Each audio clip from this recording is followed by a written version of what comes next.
Hi, everyone. I'm Don Rooney. And I'm John Timpane. Welcome to the Musical Innertube, the podcast born out of a mistake. We once meant to introduce a soothing musical interlude, but we said soothing musical Innertube, and the name stuck. On this podcast, we talk to interesting people about their interesting lives, jobs, hobbies, and passions. Difference makers who really make a difference. Sometimes little inventions get to be such a part of our lives that they become invisible. And that's the case for the barcode, or as a few writers have put it, the humble barcode. Those little strips of stripes and spaces on most of the things we buy. And it's not new. As of June 26th of this year, the barcode will be 50 years old. Where did the barcode come from? How did it get here? And how does it work? To answer these questions, we are delighted to welcome Jordan Frith to the Musical Innertube today. Jordan is the Pierce Professor of Professional Communication at Clemson University, and he specializes in things like technical communication, mobile communication, social media, and communications infrastructures. His latest book is entitled, Barcode. It's in that great object lessons series, those little books about a single object that's everywhere in our world. Welcome, Jordan Frith. Well, thank you so much for having me. I'm really excited to talk more about Barcode with you all. I really appreciate it. When you first approached the object lessons people and said, I want to write a book about barcodes, what was the reaction? So the way object lessons work is you have to send in a short pitch and they get back to you. And it wasn't much work. It was just like 150 word pitch. So I figured I should do it. It was kind of a passion project, and I didn't expect any reaction at all because as much as I thought a book on barcodes would be cool, I didn't think anyone else necessarily would. So I sent in the pitch and waited, and then they got back to me and they were interested, and I wrote a proposal, and from there I got to work on it. But to be honest, when I sent in the pitch, I didn't actually think it was going to happen because I did not think I could get people interested in barcodes, if I'm being honest about it. And I'm so happy that the reception has been good and the book worked out and I got to learn a lot. So, yeah. This whole series of books, it's by Bloomsburg Press, I guess. But yeah, all the books in the series, there's hundreds of them. And they're all about, mundane objects like cigarette lighter, compact disc, doctor, gin, glitter, a trench coat. These are the topics that people go on. So why did barcodes appeal to you? So my third book, so this is actually my sixth book, and the only one I ever wrote that I still like talking about after I finish it. But I wrote a book. I wrote a book for MIT Press about radio frequency identification infrastructure, so RFID tags. And that was like a more academic book, and that's like a newer, flashier technology. And they're used to identify objects, much like barcodes are, but they're more advanced and all this other stuff. But as I was writing that book, it struck me that like for as cool and like flashy as RFID tags are, in the grand scheme of things, they're nothing compared to barcodes. Like as far as identifying objects, like barcodes are the big deal.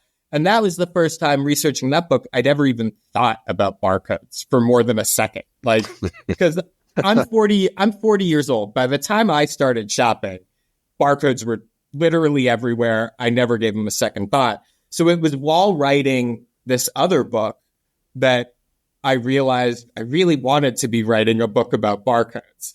And from there, that's how it turned into a pitch. And it ended up just kind of being my passion project. And I went from someone who had never thought about barcodes to doing archival research, spending a year writing a book. I got a barcode tattoo when the book was published. So now... You say in the book that you once had a female friend who had a barcode tattoo, and you thought that was the coolest thing in the world. Yeah, I start the book with a story about a friend of mine in high school who showed up to high school one morning with a barcode tattoo on the back of her neck. And I was like 15 or 16, and I thought it was so cool. And then I probably didn't think about barcodes again for another 20 some years. Like, just kind of left my mind. But then, yeah, I also wrote in the book that if this book does get published, I will get the book's ISBN barcoded, tattooed onto my arm. And it got published, and I didn't want to be a liar, so I got the tattoo. That's amazing. You tell this amazing story, the history of the barcode and what the barcode has been through, if we can even say that an invention has been through things. But yes, it really has. There's been demonstrations. There's been religious ferment, which you very entertainingly talk about. And I remember, by the way, the barcode as the mark of the beast, the 666 in every barcode somehow. I do remember that particular thing. Let's talk about the beginning, the intense competition among different designs for the barcode, the famous ad hoc committee. Can you tell us a little bit more about that bunch? Yes. So the barcode was actually invented in 1949. It was first patented, but it was an invention before its time, and it couldn't be read, and it basically couldn't be viable until lasers were invented. And then lasers were invented that could actually read the lines in the 60s.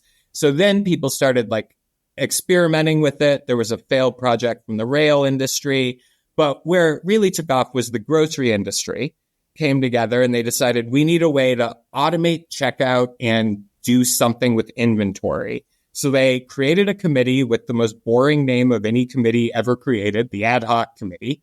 And that committee met for 4 years. And their first step was deciding if barcodes would work. They decided they would. Second step was coming up with the data standard, which is called the Universal Product Code for the grocery stores. UPC. UPC. And then the third step was deciding on a symbol, because they intentionally made it so the data standard could work with any symbol. And the barcode we know today, those vertical black lines and stripes, the original barcode in that patent in 1949 is not anything like that. It's actually a bullseye. And so when they were trying to make a decision on the symbol, they asked for submissions and narrowed it down to 7 finalists. And you can actually see images of the 7 finalists, most of which people would not recognize as a barcode today. There's a bullseye, there's a fan, there's a half sun. And they went down to literally the last meeting of this symbol selection committee. And that's when they decided on the IBM barcode, which is the one that we have today, which actually was a latecomer, not invented until 1972. But it really came down to that barcode or the RCA bullseye barcode. And we came really close, from that symbol selection committee deciding on a bullseye. And we could be walking around the world where we're scanning bullseyes on cans of soups at self-checkouts. It's interesting that I guess it was RCA that was throwing its weight around, wanting its design and holding out and threatening everybody that they'd pull out of the whole thing if theirs wasn't used. And then this other design, which is the simplest, I think, in many ways of the possible designs, that's the one that went out. It was a good choice because simplicity is often better, isn't it? Oh, yeah. And the symbol selection committee did all kinds of testing. When I was doing archival research, I got to access all these notes from different testing. So they did all kinds of testing for viability and things like that. And yeah, the 2 finalists, but the IBM one performed better. And interestingly about the RCA one that RCA was trying to throw their weight around, that was the original design for the barcode. They had bought that patent, the patent for the barcode in the 60s. But the inventor of the barcode, Joseph Woodland, him and Bernard Silver, he was working at IBM by the time, and he submitted a thing to the symbol selection committee basically saying, don't choose the one that I invented. This IBM one actually is better. Then it was so selfless, wasn't it? He wound up on the other side. Right. Yeah. At that point, he didn't own the patent anymore, so I'm not sure he would have benefited directly. But he did write a thing saying that the IBM one was better, and from there, it's history. And maybe if RCA bought his patent and he didn't have a stake in it anymore, it was the way to get back at RCA too. To have you never know. I know he tried to sell it for years. it all worked out for him in the end. He has a National Technology Medal of Honor, or I forget what it's called, like the highest honor from the U.S. government for engineers for inventing the barcode. So it all worked out for Joseph Woodland. But yeah, we came really close to ending up with a very different type of barcode. And it's also a reminder that barcodes, we think of them as, you know, the things on the grocery store, but there are actually many types of barcodes. And QR codes are 2D barcodes. And basically barcodes are anything that are patterns of lines or symbols and spaces used to represent numbers. And they can conceivably look like anything. They can be bullseyes. They can be suns. Now, most of them look like the IBM one because they were based on Mac because that was what was selected.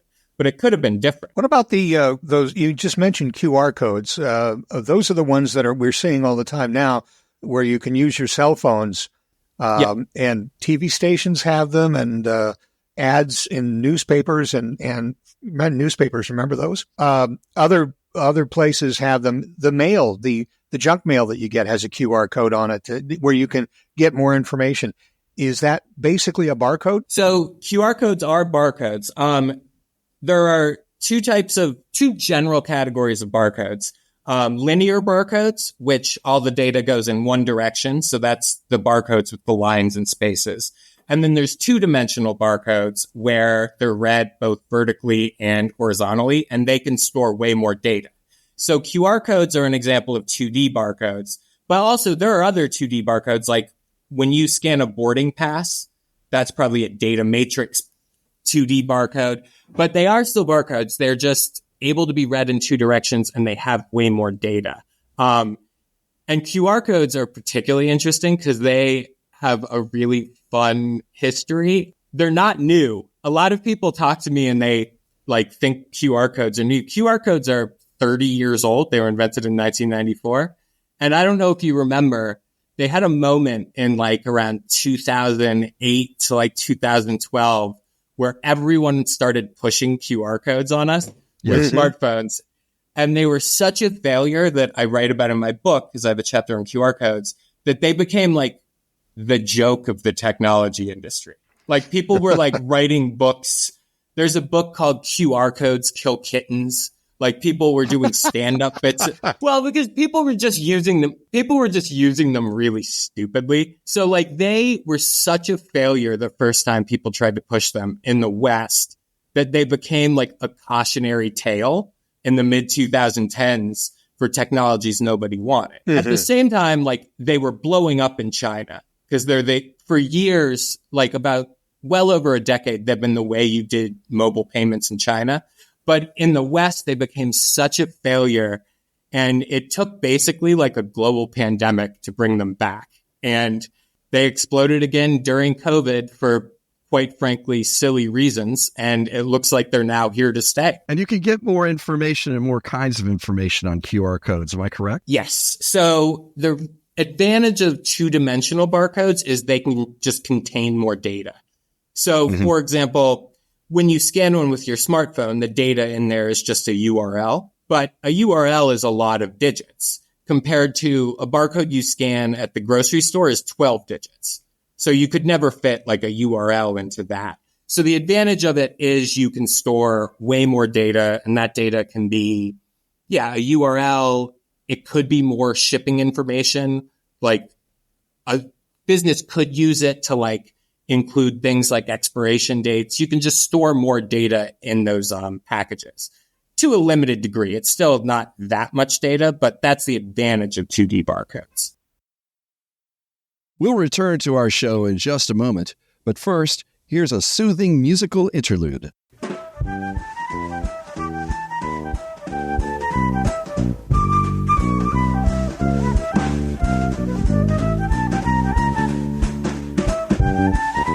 Jordan Frith's books include A Billion Little Pieces about radio frequency identification, or RFID technology, and Smartphones as Locative Media. He's won several Article of the Year awards from a variety of organizations. He's written or edited 7 books and dozens of articles for publications such as Salon and Slate on subjects ranging from geography to smartphones to virtual reality. To learn more, check out Jordan's website, jordanfrith.com. That's JORDANFRITH.com. It's got to be one of the friendliest and most unusual personal websites an academic ever had. We learned that Jordan is, quote, half Canadian and a quarter Brazilian, quote, though born in the United States, and we also get a swell picture of his 3 dogs. And now we return you to the musical Innertube, already in progress. I want to ask you something that you stress in talking about the humble barcode. It's a thing you make beautifully clear that behind what we see, them little stripes and spaces, there exists a deep, layered world of infrastructures we can't see. Not only are these infrastructures invisible, they're actually, quote, designed to be ignored. Well, what are these infrastructures and why are they designed to be ignored? So I love studying infrastructure, and I've studied infrastructure the last couple of years of my career. And what I love about studying infrastructure is that kind of by definition, when infrastructure works well, you're not supposed to notice it. Like, you don't think about barcodes when you scan them in a self-grocery store and they work. Just like you don't think about roads or traffic patterns if your roads don't have potholes and you're not sitting in traffic all the time. Like, infrastructures are kind of designed to be in the background. And if you are thinking about them, it means that something went wrong. It means you can't get a cell signal. So you're thinking about a cell tower or something like that. And with the barcode, like the barcode itself is a data infrastructure, but underneath that are these like vast global like infrastructures. So for one example, barcodes, like at a grocery store, all it contains is a string of numbers to identify an object. It doesn't contain prices or anything like that. All that is stored in a grocery store's like database infrastructure. So it just pulls up a record. So that's one layer. But then if you go deeper, the reason barcodes work on a global scale is because there's this organization called GS1, which is this massive standards organization. And they strictly control how like the numbers in the barcodes are used and what companies can use them. So the reason there's no overlap between like a risotto and like a can of soup is because companies have to apply for a number. And there's this organization with wings in something like over 100 countries that assigns companies numbers and then assigns products numbers and assigns all of this. And there's this vast bureaucracy that is buried that because it works, your barcode works, and then you don't think about it. You don't think about why self-checkouts work. And you certainly, unless something goes horribly wrong, do not think about some organization in Belgium that is responsible for essentially like standardizing grocery shopping all over the world. You had said just a second ago that the barcodes don't have a price in them. And as I recall, John and I are a little older than you. And I do recall the switchover from the little price tags that were on every item in the store to barcodes. Yep. So if barcodes don't have the price on them, that's stored in the computer at the store, and the barcode just tells this is the item you're getting, and the computer knows what the price is and puts that up on your cash register. Is that kind of the way it works? Yes, that's exactly the way it works. And that might be the single most important decision, besides maybe selecting like the symbol, that the ad hoc committee made. Because there was debate about should we do these like bigger barcodes that contain all this information. And instead they went with the simplest version, which is a string of numbers and then the data is stored elsewhere. So yeah, there is in a regular barcode in a grocery store, it was intentionally designed to be simple. So all it's doing is telling a system, this is the product, and then it is pulling up the information from elsewhere. So if it pulls up the wrong price, for example, that's not the barcode's fault. That's whoever entered the information into a database's fault. But that was a really important decision, and it was an important decision that has lasted 50 years. Because otherwise, you would have had to really limit grocery stores' ability to do sales. You would have had to print like 1 million different barcodes. You would have run out of barcode numbers, quite frankly, if like every price and things like that had to be different. But yeah, they made the decision to make it just as simple as possible. It's just a string of numbers, and then everything else works in the background. Because I remember we were talking earlier about this before we started recording. I remember when the changeover came from stickered items on the shelf to barcodes, and the price would be on the shelf, but the barcode is on the piece of whatever you're buying, and the price isn't on whatever you're buying. And I remember you were talking about a lot of consumer protests, but one of the things on the simple level was people were saying there'll be one price on the shelf, but then when you check out, there'll be another price because the barcode will allow them to jack up the price as you cross the store or, whatever. In other words, people were not convinced that the barcode would give you the same price at the checkout that you saw on the shelf. But that worry seemed to have gone away now. So that's actually a super interesting part of Barcodes history, which I had no idea about when I started doing research. Like, part of the reason this project was so fun was that, like, I learned so much doing it. So when I started doing archival research, and there's a great archive at Stony Brook University on, like, the Barcodes history, finding out that there were people boycotting the barcode and that it was so controversial. There were Senate hearings about the barcode. There was almost legislation that would have essentially, like, stopped the barcode in its tracks, that would have protected what you're talking about, which was called item level pricing, because people were so worried about it. And the reason it was such a big issue in the barcode's history is that part of the reason the barcode was invented and viable was to get rid of item level pricing, because item level pricing cost a lot of labor, right? So, like, can you explain that term, by the way? Can you explain what item level pricing means? Oh, so item level pricing is what Don was just describing, where every object, everything you bought in a grocery store before the barcode had a sticker with the price directly on it. And yeah, I didn't even know that ever existed when I started doing my research, because I grew up with what we have now, which is shelf level pricing. Like, if you go to a grocery store, the price is on the shelf, and then there's this barcode on the object.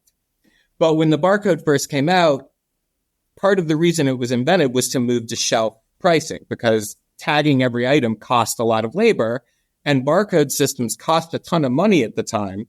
So if any of those protests had worked, and some of them came close to, like, getting federal legislation passed, the barcode would have essentially been a failure immediately. This all happened in the 70s because it would have cost too much, and then it would have saved no money.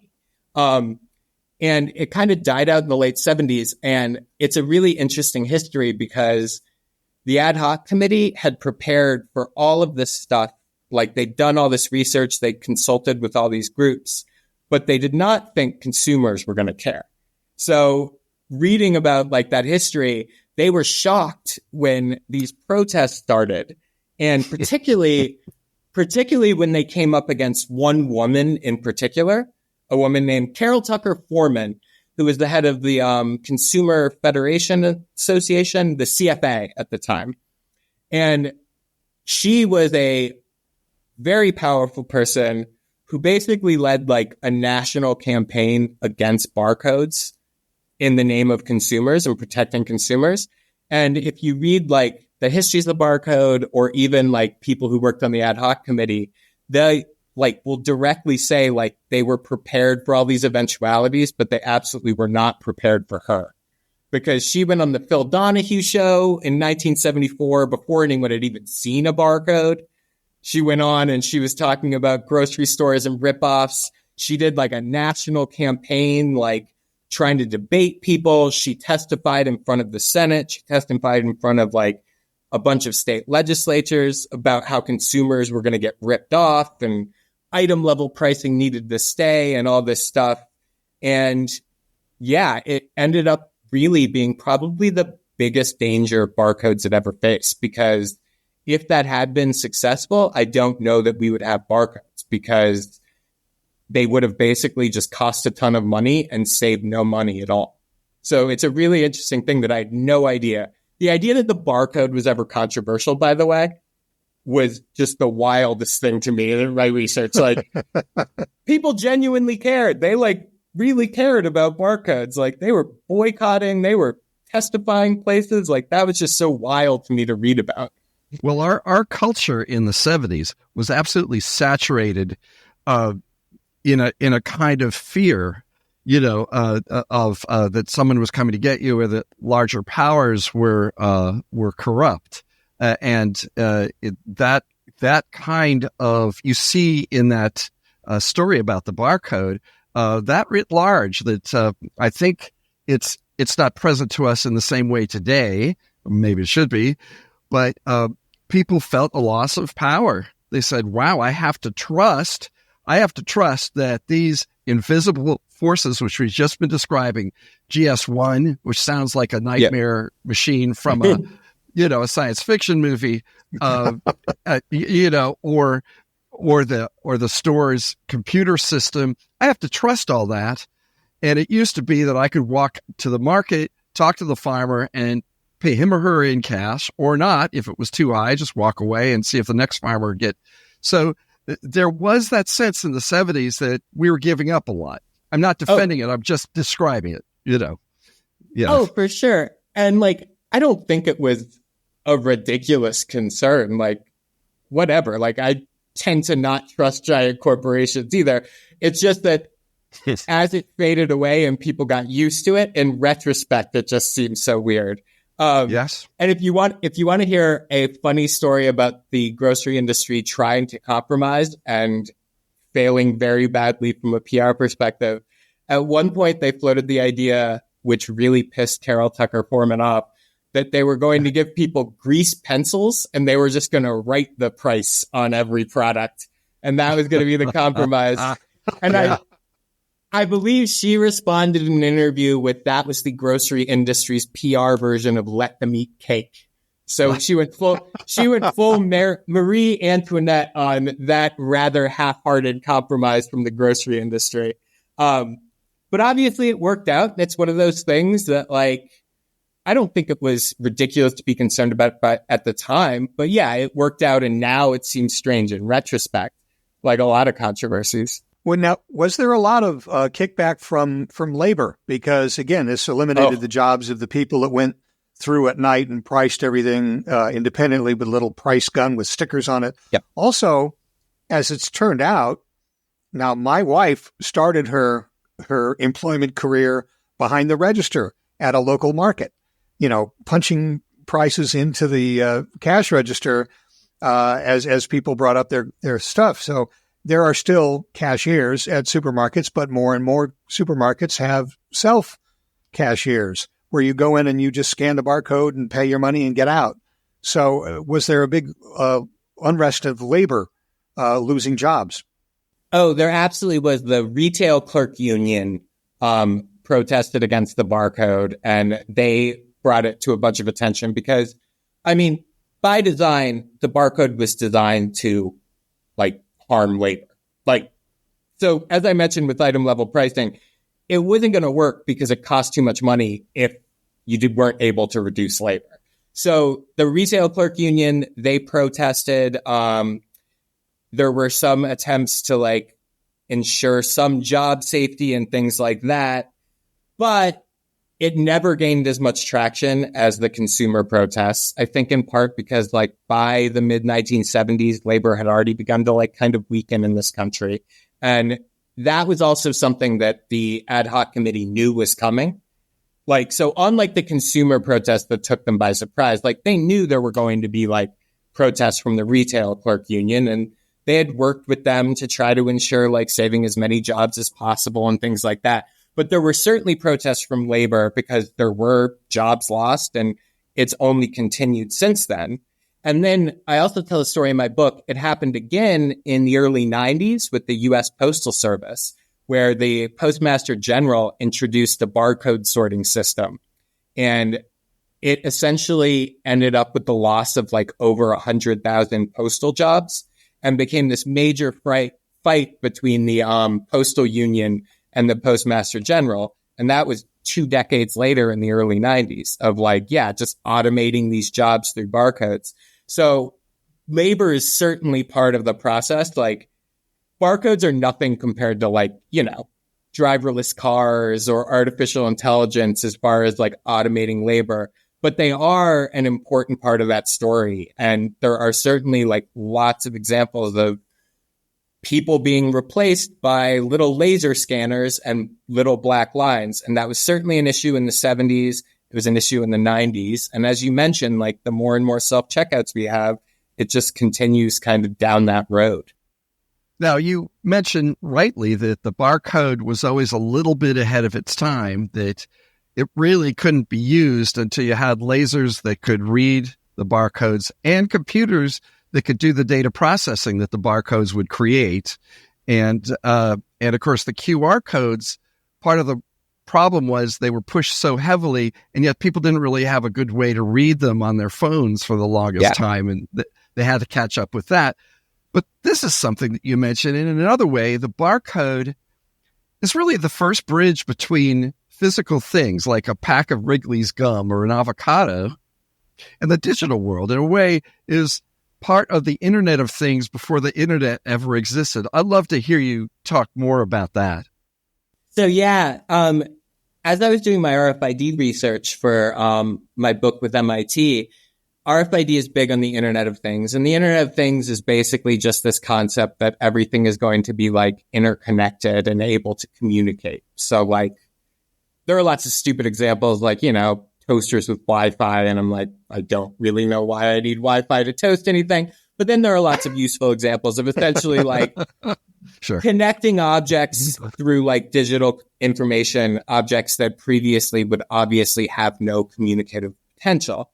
And barcodes, obviously, they didn't connect to the internet, but they were that first bridge, really, between the physical and the digital, because barcodes made these material objects machine readable. And they translate these up, like they translate a package of rice, for example, using binary code into a 12-number identification that is held in a digital database. So obviously, in terms of like making objects communicate, it's small on the scale of what we see today with like driverless cars and things like that. But it was really that first example of like turning objects that previously had no communicative potential into digital records. And it bridged that gap. And it was kind of this precursor for the Internet of Things that has been around now for 50 years.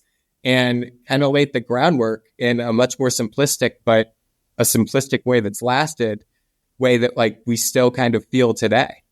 We had talked earlier about consumer uprising against the barcodes. There were some religious people. John had mentioned it earlier. The mark of the beast. There are some people that took that to a real extreme as a mark of conspiracy and other such things. What was that all about?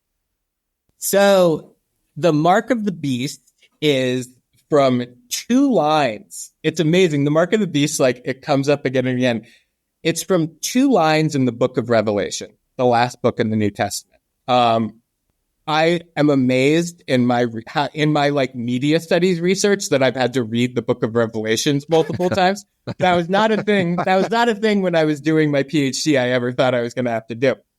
But it's essentially the Antichrist comes down, the beast, all that other stuff, and people take the mark who side with them. And the mark is generally interpreted as 666. I don't know. There's lots of eschatology, but 666 is generally the go-to.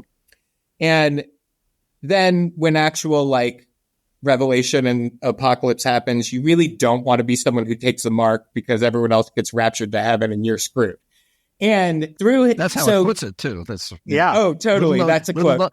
Little known quote in the Bible. Yeah. At one point, when the barcode came out, people took that to be the mark of the beast in certain evangelical Christian communities. Because there's another thing about the mark of the beast, which is that when the beast comes down, there will be no more money to barter with, and it essentially describes a cashless society. So the barcode was seen as part of that. And there were people talking about in the 70s, like I found evangelical ads about it and things like that. But then as far as I could tell, it really took off when this woman, Marie Ralph, an evangelical writer who's quite popular, she wrote a book called The New Money System. and wrote about the barcode as the mark of the beast. And it's really interesting, actually, how she came to that conclusion, a conclusion you can still find on websites to this day. It hasn't disappeared. And that's because if you look at like a UPC barcode, there's the set of lines on the left, the middle, and the right that are longer than the other sets of lines. Those sets of lines actually are the least important sets of lines. They contain no data. They're just guard bars. So they just orient the laser, right? She, in a moment she describes in her book as a moment of divine revelation, realized that those marks were actually the codes for 6. And so every barcode in every grocery store had a 666 on it. So everyone using a barcode was essentially like embracing the mark of the beast. And so there were evangelical protests. There's an amazing artist who did a series based on work she'd done in Appalachian revivalist communities of like their fears of barcodes and their associations of barcodes with death and revelation. And it's basically like a religious conspiracy that to this day you can find websites calling barcode the mark of the beast. And Wired has this great article of when Joseph Woodland died, the godfather of the barcode, in 2012. And the comment sections for his eulogy were filled with people, like even in 2012, talking about him like working for the devil and all kinds of other things. And it's progressed somewhat. So RFID tags and microchips, like implanted microchips, often those now are like the cooler, hipper mark of the beast. Yes. But barcodes still in some communities have retained that like symbolism and that fear. And you can still find sites online that get updated, breaking down like why you shouldn't shop with barcodes, which at this point is basically impossible. You're not going to shop with barcodes. But yeah, that was certainly not another thing the ad hoc committee did not expect was to be associated with the apocalypse. And I just find it like really somewhat amusing to imagine a group of like pretty boring grocery executives taking the lead on like a global apocalypse. Right. Yeah. Hey, let's tell everybody that we like the beast. Yep. You know? That's what a great move for our business. Yes. You know? I mean, I have to say that my one of my telephone numbers has 3 6s in a row, and I've been taken in hand a couple of times by merchants going, I don't know, man, you know, just a little bit, you know, they little like, Yeah. they don't like that, you know. And I said, well, I did not choose my own phone number, Jack. I didn't, you know. Yeah. And, but it's still around. It's still around. And we all know that you're associated with the devil anyway, John. Well, so. exactly. So why should anyone be surprised? How else did you get that number? I think there are some states that don't do 666 on license plates. Like, I think it's definitely still a thing. Like, Yeah, definitely like still a thing. Not having a 13th floor in a hotel, that sort of thing. Well, the barcode is definitely still a thing.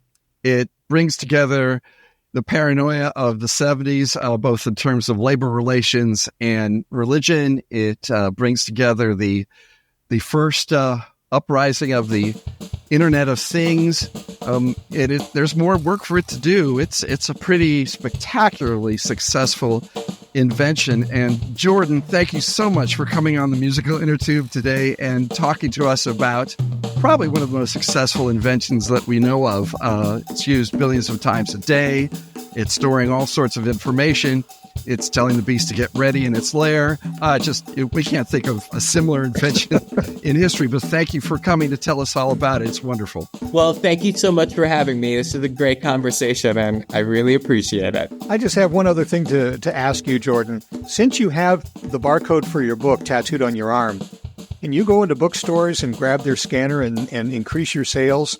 I don't know about that. But I will tell you. So you can scan barcodes now on your phone. You can just download a barcode scanner.